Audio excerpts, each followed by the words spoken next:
It just looked strange to us. I got a phone call almost 11 o'clock at night, and it was my mom.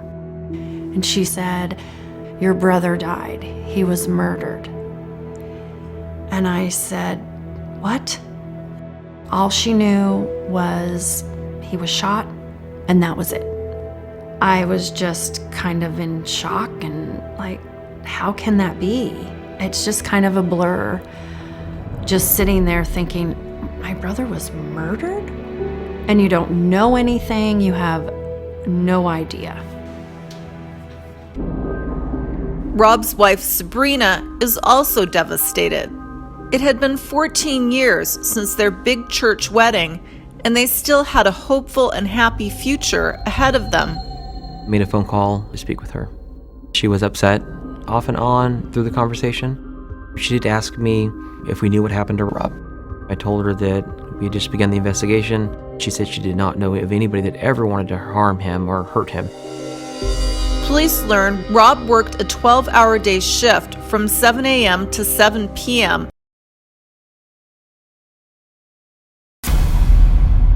Police had to look for other leads. The search for Rob Limon's killer expands when a $100,000 reward for information brings a flood of calls. I received multiple secret witness tips from citizens in the area regarding people they thought might be subjects of interest.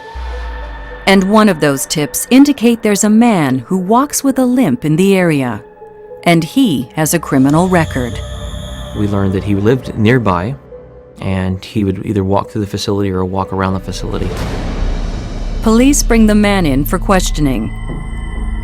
During their interview, detectives learn that he also owns guns.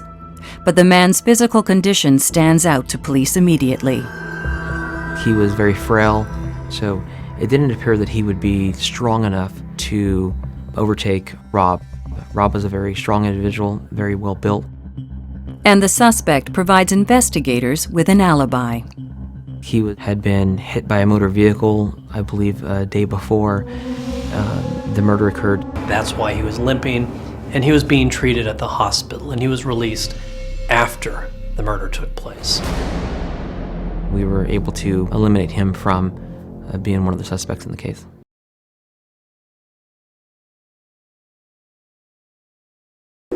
Police reached a deal with Jonathan. Jonathan agreed to turn on Sabrina, and he was ready to testify that she was there every step of the way in the planning, that they even tried to kill him once before by poisoning his banana pudding.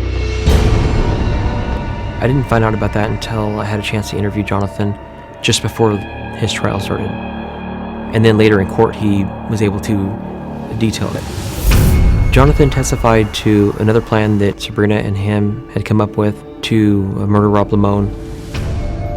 Jonathan purchased some poison on the internet. His intentions were to put the poison in a dessert that was a favorite of Rob's and have Sabrina give that dessert to Rob. Jonathan received the poison.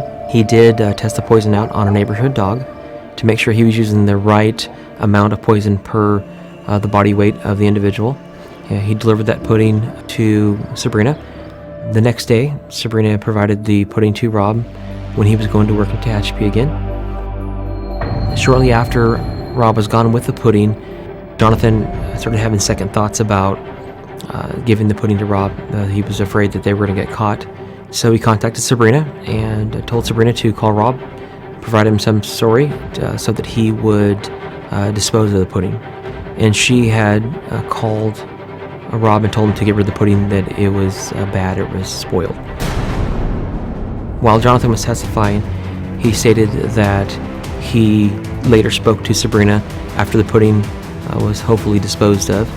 And the part that he was nervous about was that law enforcement would start listening or looking into their phone records, and they would see that they were having conversations, and that would bring him into the investigation.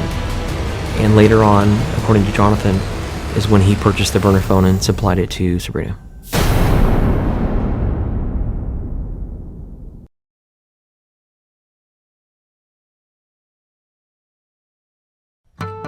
Robert was my little brother.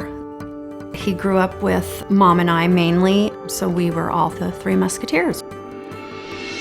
We were always together. Robert, as a kid growing up, was very rambunctious. He was one that loved to play outside. He had an imagination. He just was full of life, and that just brought a lot of people joy to see him always doing something.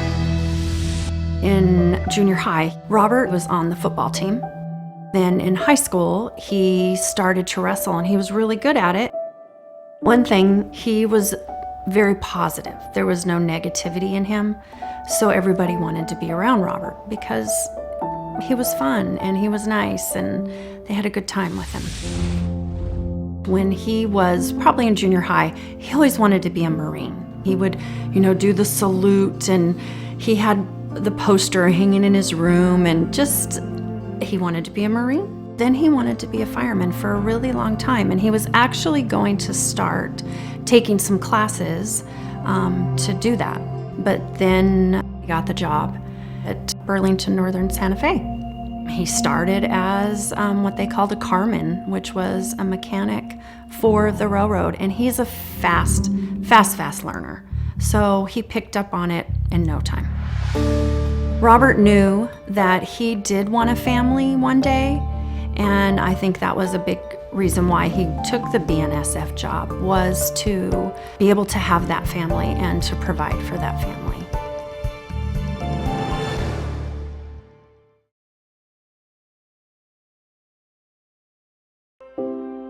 I heard stories about Rob taking video cameras to work in Barstow, setting up the camera on a stool or on a bench or something like that, going and working and cutting and welding or doing whatever he was doing to the rail car, and then showing the video to his son later that night. He loved working on the railroad, and he loved his family too. Rob always wanted to get home. If he worked one day or if he worked 3 days, he never stayed in Tehachapi. He always went home at the end of the shift. And he lived a good hour and a half, 2 hours away. They had the boat there, and then Silver Lakes, take the boat out all the time. That's what he liked to do. He wanted to be out on the lake with his family, with his kids and his wife. He's just so happy just to be their daddy, That's all he wanted. He loved being their daddy. It was a great time. And to see my brother have a son and a daughter, and to see the joy in him of being a dad. Robert, as the kids got older, especially Robbie, he played soccer and baseball, so Robert helped coach those teams. Robert would go work his 9-10 hour day, come home, get cleaned up, and either go to practice or go to games. He didn't miss anything of his kids. He was always there. There was also father-daughter dances. He always did something with the kids. That was his life. Rob made you want to be a better man to your wife, just based off how he talked about his family and how happy he was. Rob was the perfect family man.